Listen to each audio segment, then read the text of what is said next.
Power of words, शब्दों का power. क्या आप जानते हैं आपके शब्दों में पावर होती है? ये शब्द हमारा जीवन बदल भी सकती है और बिगाड़ भी सकती है। हेलो दोस्तों, आज हम इस वीडियो में बात करेंगे पावर ऑफ वर्ड्स यानी शब्दों का पावर। हमारे शब्द में क्या पावर होती है सच में? जिस प्रकार के शब्द हम रोज़ बोलते हैं उसी प्रकार का ज़िंदगी का अनुभव हम लेते हैं। कई बार ऐसा होता है, अगर कोई हमें अच्छा दिखता बोल दे तो हमें अच्छा फील होता है। अगर वही जगह कोई हमें ये कह दे कि हम अच्छे नहीं दिख रहे हैं तो हमें बड़ी ही मायूसी होती है। शब्दों में ऐसी ताकत होती है जो किसी की ज़िंदगी भी बना सकती है और किसी की ज़िंदगी भी बिगाड़ सकती है। तो चलिए देखते हैं एक ऐसी स्टोरी, जिस स्टोरी को सुनने के बाद आप भी ये बात को समझ जाएंगे कि शब्दों में वाकई कई पावर होती है। एक राज्य में एक राजा था। वह बहुत ही कर्तव्यशाली एवं जिम्मेदार व्यक्ति था। वो खुद से ज़्यादा अपनी प्रजा का ख्याल रखता था और सारी प्रजा उससे खुश थी। सभी लोग उसका आदर और सम्मान करते थे। प्रजा को राजा से बहुत ही प्रेम और लगाव था। आसपास के राज्यों के राजाओं से भी उनके संबंध मित्रता के थे। उसका कोई शत्रु नहीं था। राज्य के सारी प्रजा खुशी से रह रहे थे।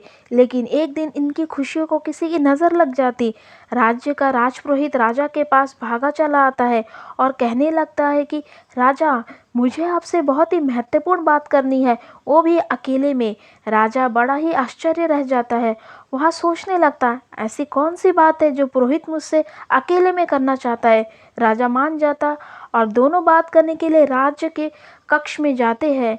बहुत समय बीत जाता लेकिन पुरोहितों को समझ नहीं आता कि वह बात कैसे शुरू करे, राजा को यह बात कैसे बताए। राजा की बहुत ही प्रेरित करने के बाद पुरोहित कहता है कि राजा, मैं पहले आपसे माफ़ी मांगता हूँ। मैं जानता हूँ कि मुझे आप माफ़ कर दोगे। मैंने आपकी कुंडली देखी है और उसमें साफ साफ नज़र आ रहा है कि आज से ठीक 10 दिन बाद आप मरने वाले हो। यह बात सुनने के बाद राजा जोर जोर से हंसने लगता है। राजपुरोहितों को लगा कि ये सुनने के बाद राजा उनकी जान ले लेगा, लेकिन यहाँ कुछ उल्टा हो गया। राजपुरोहित जी, क्या आप पागल हो गए हैं? राजा ने ऐसा कहा। फिर राजा ने कहा, मैं कैसे मर सकता हूँ? मेरी तो अभी उम्र बहुत कम है और मेरा कोई दुश्मन भी नहीं है और मैं बीमार भी नहीं हूँ। तो राजपुरोहित कहता है, राजन, आज तक मेरी कोई भविष्यवाणी झूठी नहीं हुई, तो आप ही सोचिए कि मेरी ये भविष्यवाणी कैसे झूठ हो सकती है। राजा को उसकी बातों पर बहुत हंसी आती है और इसी हंसी मजाक के साथ वह भेंट खत्म हो जाता है। लेकिन राजा जब रात को खाने के लिए बैठता है तब उसके मन में विचारों का तूफान उठता है। वह सोचने लगता, वह इतना विचार में डूब जाता है कि उसे अपना खाना भी कड़वा लगने लगता।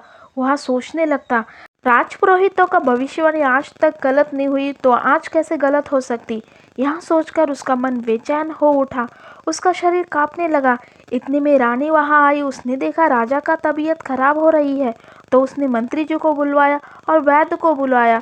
वैद्य ने आई, थोड़ी बहुत दवाई देकर राजा का इलाज कराया और चला गया। दूसरे दिन राजा बहुत देर से उठा। दिन भर खाना भी नहीं खाया, सिर्फ सोचता रह गया, सच में क्या मैं मर जाऊंगा? थोड़ी देर बाद राजा को और थकान महसूस होती है। राजा की जनता तक ये खबर पहुंच जाती कि राजा की तबीयत खराब है और वो कुछ दिनों बाद मरने वाले हैं। अब सारी जनता में घबराहट से फैल गई। राजा को अचानक ऐसा कौन सी बीमारी हो गई जो राजा मरने वाले हैं? इस विचार से सारी जनता चिंतित थे। 4-5 दिन बाद राजा बिस्तर से उठना बंद कर दिया। वह लेटे ही रहने लगा। उसमें उठने की शक्ति नहीं थी क्योंकि वह कुछ खाया नहीं था। वह भूखा था। इसके कारण दवाइयाँ भी उस पर असर नहीं कर रही थी। ये सारी बात राज्य के एक होशियार मंत्री के ध्यान में आई तो उसने राजपुरोहित से मिलने की इच्छा जताई और उसने राजपुरोहित से फिर एक बार विनती की कि वह राजा की कुंडली फिर एक बार देख कर बताए। लेकिन राजपुरोहित ने कहा कि राजा का मृत्यु निश्चिंत है, राजा का मौत निश्चिंत है, इस कुंडली में साफ साफ नजर आ रही है। अब मंत्री भी बेचैन हुआ, क्या करे, उसे समझ नहीं आ रहा था। इधर राजा की तबीयत दिन ब दिन खराब होती जा रही थी। राजा की तकलीफ उसे देखी नहीं जा रही थी।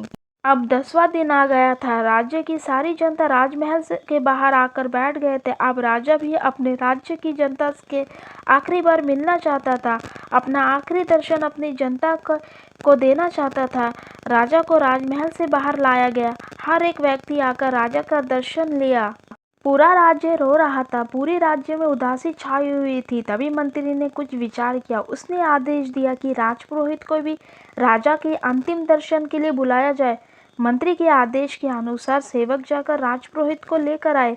मंत्री ने सारी प्रजा को संबोधित किया और राजपुरोहित से बोला कि आखिर बार देखिए, आपके ज्ञान को तराशिए और देखिए कि कुछ बदल सकता है कि नहीं। आप इतने विद्वान हैं, आपके पास आध्यात्मिक ज्ञान है, कृपया देखकर बताइए कि राजा जी सकते हैं कि नहीं। उसके लिए जो करना पड़े हम सब मिलकर करेंगे। लेकिन राजपुरोहित बोले कि अब कुछ नहीं हो सकता। तब मंत्री बोला कि एक काम कीजिए कि आप कब तक जिएंगे ये देखकर बताइए। राजपुरोहित बोले, ये कैसा सवाल है। उसने थोड़ा विचार किया और बोला, अगले 30 साल तक मुझे कुछ नहीं हो सकता, मुझे मेरे ज्ञान पर पूरा विश्वास है। तो राजपुरोहित ने बोला, गौर से फिर एक बार देखिए कि सच में आप 30 साल जिएंगे। तो पुरोहित बोला, जब राजा के लिए की गई भविष्यवाणी सच हुई तो मेरे लिए की गई भविष्यवाणी कैसे झूठी हो सकती। मैं पूरे 30 साल जीऊँगा। ऐसा कहते ही मंत्री की तलवार से राजपुरोहित का धड़ शरीर से अलग हो जाता है और वे मर जाता है। सारी जनता भयभीत हो गई कि मंत्री ने क्या किया और क्यों किया। सारी प्रजा में सन्नाटा छा गई। क्या हो रहा है, किसी को कुछ समझ नहीं आ रहा था। राजा की आंखें खुली की खुली रह जाती। अब मंत्री बोलने लगा, देखिए लोगों, ये है राजपुरोहित का भविष्यवाणी। ये तो 30 साल तक जीने वाले थे, लेकिन 2 मिनट के अंदर इसकी मृत्यु हो गई। तो इसकी बातों पर हम क्यों विश्वास करें। हम ये विश्वास क्यों करें कि राजा आज मरने वाले हैं। 30 साल जीने वाला व्यक्ति इस क्षण मर गया तो क्या इस क्षण मरने वाला व्यक्ति 30 साल नहीं जी सकता। मंत्री की आवाज़ के सुनकर ललकार गूंजने लगी, राजा जी जिएंगे, राजा जी जिएंगे। अब राजा को भी विश्वास हो गया कि वह जिएंगे, किसी की गलत भविष्यवाणी उसे मार नहीं सकती। और उसी क्षण सारे राज्य में ढोल नगाड़े बजने लगे। एक ही क्षण में मायूसी उत्सव में बदल गई। ये सारी गूंज राजा के कानों पर पड़ी और उसके चेहरे पर मुस्कुराहट सी आ गई। पूरा राज्य खुशियां मनाने लगा। ये देखकर राजा भी खुश हो गया।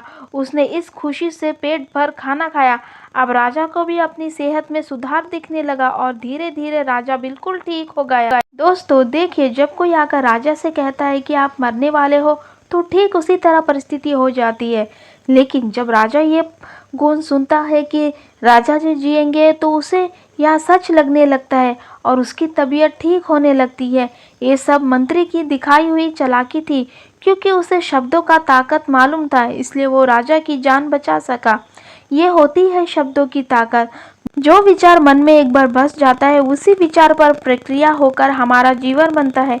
जो शब्द हमारे जीवन में हर रोज यूज करते हैं वही हमारा जिंदगी बन जाती है। तो इस कहानी से हमें क्या सीख मिलती है। शब्द में बहुत ताकत होती है, इसलिए शब्दों का इस्तेमाल सोच समझ कर करना ज़रूरी है, चाहे वो शब्द खुद के लिए हो या दूसरे के लिए हो।